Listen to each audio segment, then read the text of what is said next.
I'm someone who's really learned to love books. Like, I love the smell of them, I love flipping through pages. But approximately 2 months ago I got a Kindle, and honestly, it's been working for me.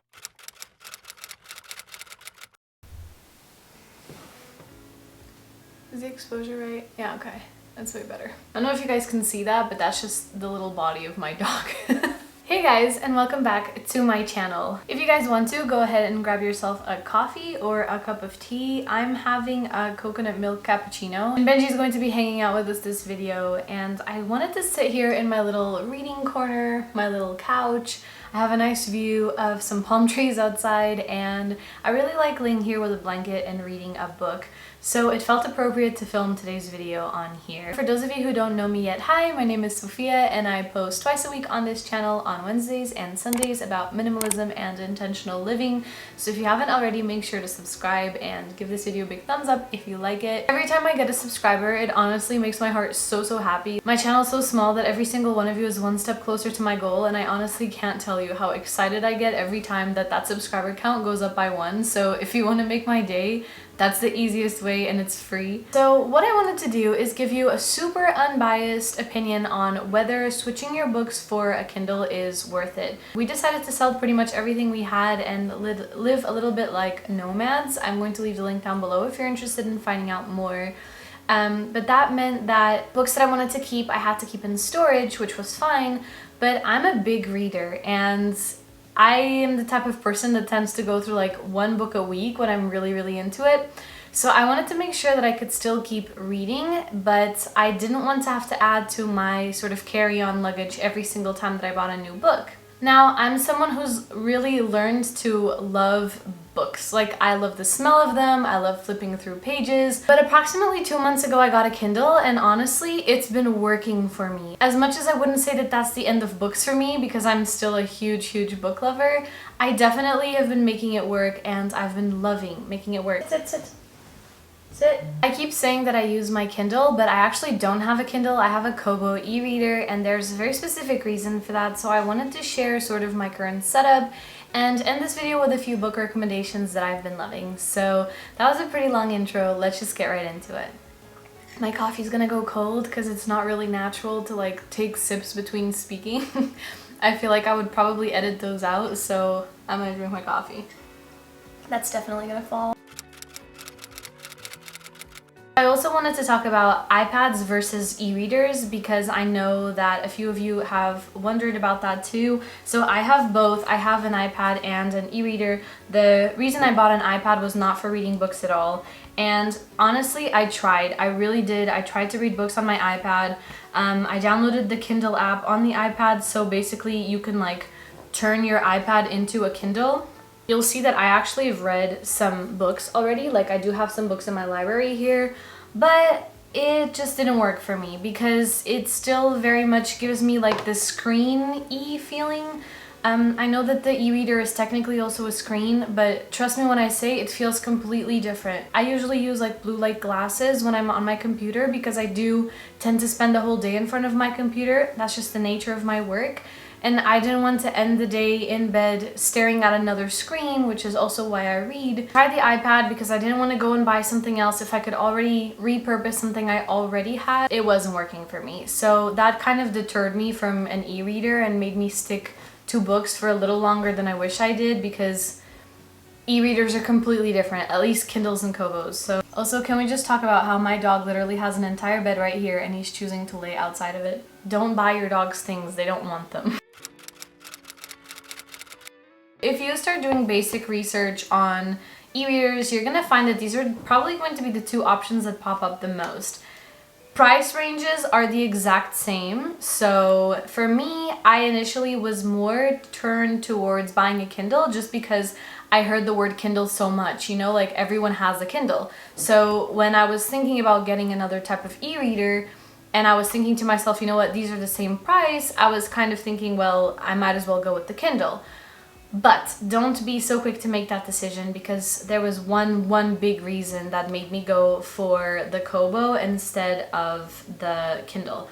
Now I have the Kobo Clara HD, which is pretty much the same equivalent of the Kindle Paperwhite. The size is the same, the experience is the same, like, I mean, there is no big difference in terms of like user experience, except for one main thing, which is on the Kobo, you can download PDFs from your computer and put them on here. Whereas with the Kindle, you can only download things that are available on Amazon. And the reason this is such a big deal breaker for me is because I wanted to use this for work too when possible. As for the store of the Kobo, it's pretty much the exact same thing as Amazon. I have something called Kobo Plus. It costs me 10 euros a month, and basically I can read any book from their library for free. This is what it looks like. I'll stand a little bit closer so you guys can see. Sure, see if that focuses on it. But I mean, this is the reader experience. I have a little case just so that, you know, nothing gets ruined. I believe this was 130 euros. The first pro for me is that I can predict how long is left in a chapter. I don't know if you guys have this problem, but if I'm about to go to bed or something like that, and I'm really into the book, I like knowing how much I'm committing to if I'm starting the next chapter. I don't like stopping a chapter halfway through. So with the Kindle, obviously at the top it tells me like, okay, this chapter is like 7 pages long. I also like that it tells you how much time of reading is left in the book.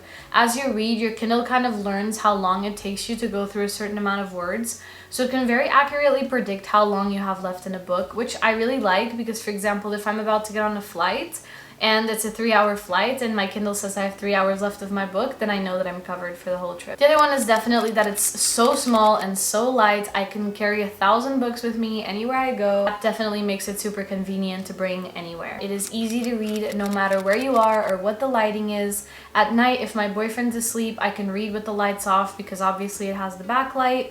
The backlight also adjusts to the time of day, either automatically or you can adjust it. On here, if you tap in the middle, you'll get these options. You can change the size of the font and everything like that, but you can also change the brightness. So it's at 18% right now. If I drag it all the way, that's what it looks like. And then you can put it like day mode will make the light bluer and night mode will make the pages orange. During the day, I just read it with like no brightness. I also love like the battery life on this thing. I can't remember when the last time it was that I charged it. I think I maybe charge it once a month and I use it every day. So another thing I love is that I can tap a word to get the definition of it. I can highlight passages and just store them everywhere together. So if I'm reading a book that has like a super cool, like life-changing idea that I want to save and revisit later, I can highlight it. But also right now my best friend and I are reading a book that has a lot of airplane terms, so instead of me having to like take out my screen and Google it, I can just sort of look up the definition on the screen, which minimizes distractions, at least for me. I've already mentioned this, but obviously for me it feels like it's a lot cheaper in the long run, just because, as I said, each book is costing me about 3 euros if I'm using the Kobo Plus subscription. But if I'm not, I looked in the online store and e-reader Kindle type books are a lot cheaper than getting the paperback or the hardback version of a book. It's also environmentally friendly. Like obviously the electricity it uses is almost none, and I tried as much as possible to buy my books secondhand, but as I said, right now it makes it a little bit difficult, and depending on where you are, it can be hard to find books in English. We plan on traveling a lot in the future, so I'm a little bit nervous that if I'm, for example, in Asia, I might struggle finding a large collection of English language books in a secondhand store. The first and probably biggest con for me is that it doesn't smell or feel like a book. If you guys know, you know, I love flipping through books. I love the smell of books. Maybe that makes me weird. I just love having a book in my hands, and I love the look of libraries, and I know that in like a future home I definitely want to have a library. But the way I've countered this is that I want to make sure that if I ever read a book on my Kindle that I absolutely love, I add it to my physical library. And there are certain books that no matter how many times I read on a Kindle, I'm always going to have as physical books. This is actually one of them. It's called The Art of People, the 11 Simple People Skills that will get you anything you want. and it's just such a cool book. It just taught me a lot about influencing and success, and it just has like those key ideas that you want to revisit, you know, like you want to be able to go back and read again. You Are a Badass by Jen Sincero is another one of those books, and it's just like how to stop doubting your greatness and living an awesome life. Again, one of those self-help books. I feel like most of the books I like having physical versions of are self-help books. There's The Little Prince. I have The Little Prince in Portuguese, and it was given to me by a family member. It has a beautiful little handwritten note on it, and so I will never get rid of it. And I think that that's also something about physical books, is that if they get given to you by someone, and for example, I have an old friend's first copy of her favorite book, which if you're a book person, you'll know how much of a big deal it is to give like the first copy of a book you love to someone else, and I'll never get rid of that book. And the other one is The Happiness Equation. This book has been through a lot. This is my all-time favorite book. 1 nothing plus do anything equals have everything. It's by Neil Parisha. It's a New York Times best-selling author, and it's just a great book. It's just a bunch of little small stories divided as little secrets about how to lead a better life. I love how this pros and cons just turned into a book recommendations video, but another huge con is you can't use the books to decorate shelves. I'm a minimalist, so I don't like buying decor for the sake of decor. Like, I like candles and frames because I can put pictures in it and I feel like it gives it a personal touch, but I use books to decorate a lot.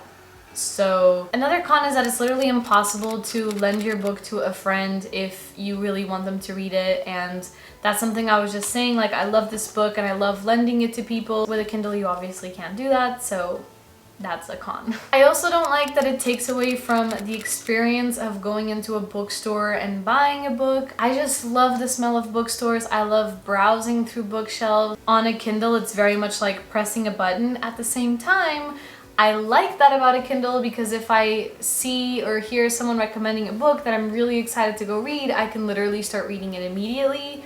So yeah, I like that. That's everything I have for you for today, guys. I hope that this was helpful. Like I said, every single subscriber means the world to me. I answer every comment. I interact with all of you.